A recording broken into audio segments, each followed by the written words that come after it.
Barcelona legend Ivan Rakitic announced his retirement from football this week, ending a remarkable career at both club and international level.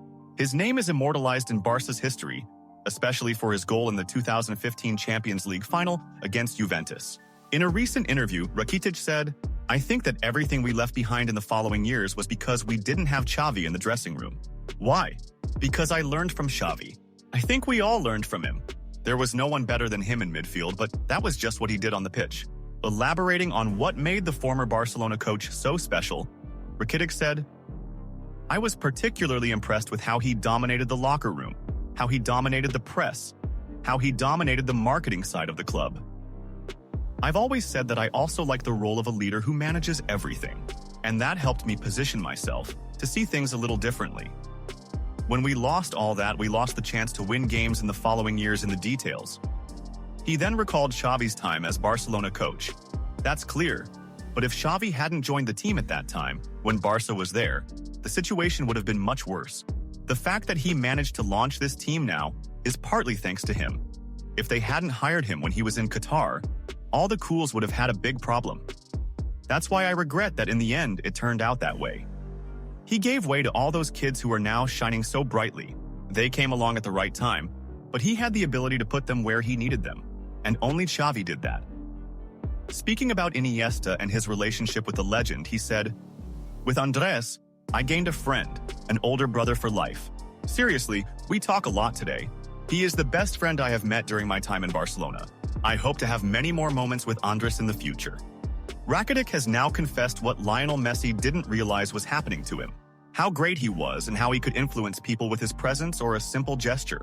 He didn't even realize how much he could impress people with his presence. That's also part of his nobility. "I always told him, Leo, you don't know what you can do with a gesture to a teammate. You have no idea." Many of us are here, of course, because we love Barca, but also because we love being on the same team as you. Regarding his talent on the field and how he made the game enjoyable for the team, Rakitic said, "We knew that with him, we would have fun. If he has fun, the game is fun. It's fun in training. I've suffered against him before in matches against Sevilla, and then I was able to enjoy him at Barca. And now you can also see what he's capable of. He's lifted a country as big as the United States and exalted football. And he seems very happy. You can see that he's really enjoying himself." On whether Messi was the greatest football player of all time, the club icon had no doubts. "Of course, from what I've seen and what I haven't seen. It's a shame I didn't see other greats like Maradona or Pelé, of course, but only one started young and has been doing the same things for over 20 years of his career. I always remember when we played short matches against him in training. Luis always said, 'Be careful, he's left-footed.' I would reply, 'Defend him if you're so smart.' And then he went to the right, put the ball on the left, and did everything you can imagine. He was and is unstoppable." He also talked about how Messi has always been humble and sought him out as a friend from the beginning. "I remember he was one of the first to say to me, 'Ivan, if you need anything, let me know.' And I can't say I was as close to him as Luis Suarez or Jordi Alba, but I always felt very supported by him. He knew that in addition to my admiration for him, I had great respect for him." Barcelona plans to reopen Spotify Camp Nou in the summer of 2026 with a tribute to Lionel Messi. Initially, it was reported that the player and his team had the idea approved, but the newspaper Marca denied it. So far, Messi or his team have not been contacted about participating in a tribute match at the grand reopening of Camp Nou. The relationship between Lionel Messi and Barcelona president Joan Laporta has remained strained since the star player's painful departure in 2021. There has been no further contact between the two, and Messi remains hurt by the way it all ended, including the failed attempt to bring him back. Laporta tried to involve him in events such as the club's 125th anniversary, but Messi was never formally invited. Messi chose to participate through an interview and a video shown during the celebrations. Messi has always made it clear that he carries Barcelona in his heart, something he repeats whenever he has the opportunity. His problem lies exclusively with the club's current leadership. Rakitic also spoke about Neymar. "He was crazy. In training, you couldn't put the two of them together. At Barca, we had a very different Neymar from the one at PSG. He was a Neymar who was very close to Messi. To be honest, it was crazy to have both of them there.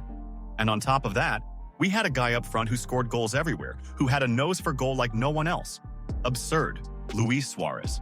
In a recent interaction with Barca 1, Lamine Yamal chose his best Barcelona import.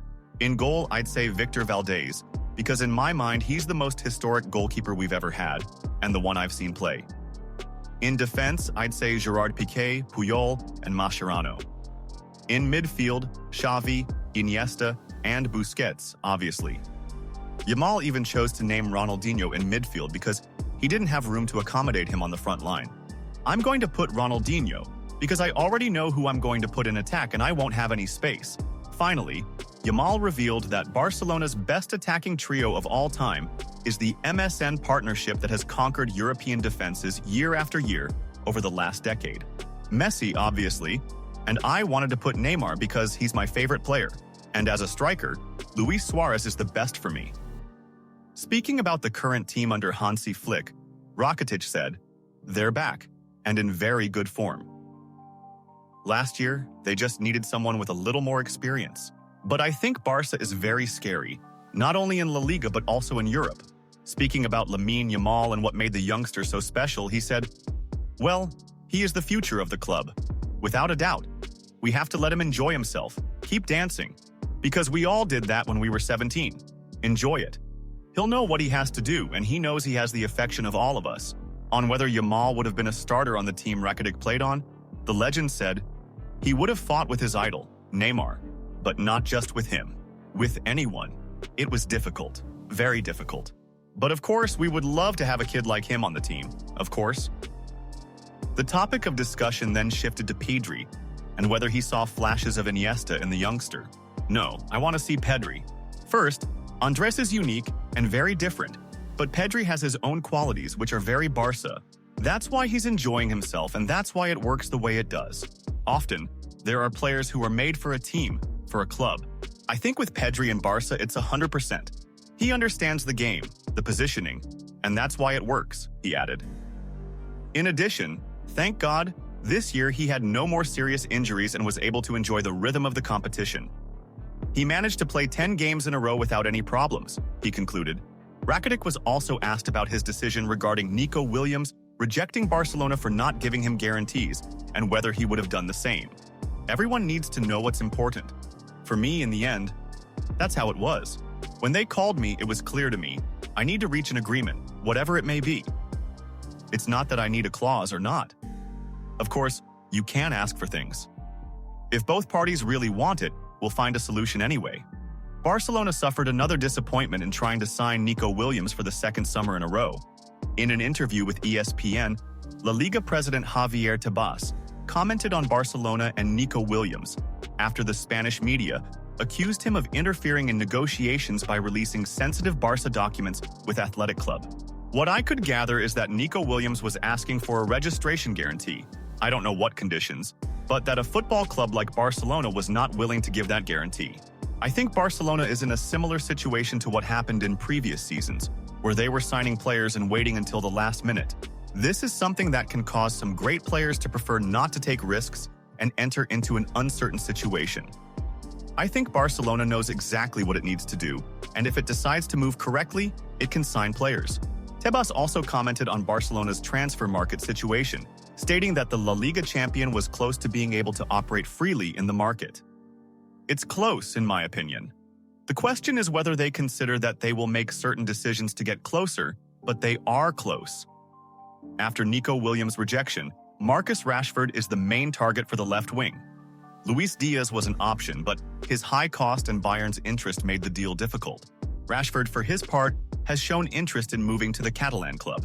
However, according to Javi Miguel of AS, Barcelona faces a significant obstacle in its attempt to sign Rashford, and that obstacle is none other than its sporting director, Deco. The former Portuguese midfielder is not entirely on board with the idea of signing the 27-year-old Manchester United forward. Hansi Flick approved Rashford's arrival, but Deco still resisted the move. Deco does not see Rashford as the ideal profile for what Barcelona is looking for. And perhaps he is right. The striker was released from Aston Villa after his loan spell. The club has not commented on the possibility of buying the player, and he is currently away from Manchester United, training separately from the squad. He is in a delicate situation, and there are doubts about his performance. Despite this, the striker is the most financially viable option for Barca, as Manchester United accepts a loan with an option to buy, and Rashford agrees to reduce his salary. Rashford is talented and has already shown at a high level. Is Deco right, or could the player surprise everyone and reinvent himself at Camp Nou?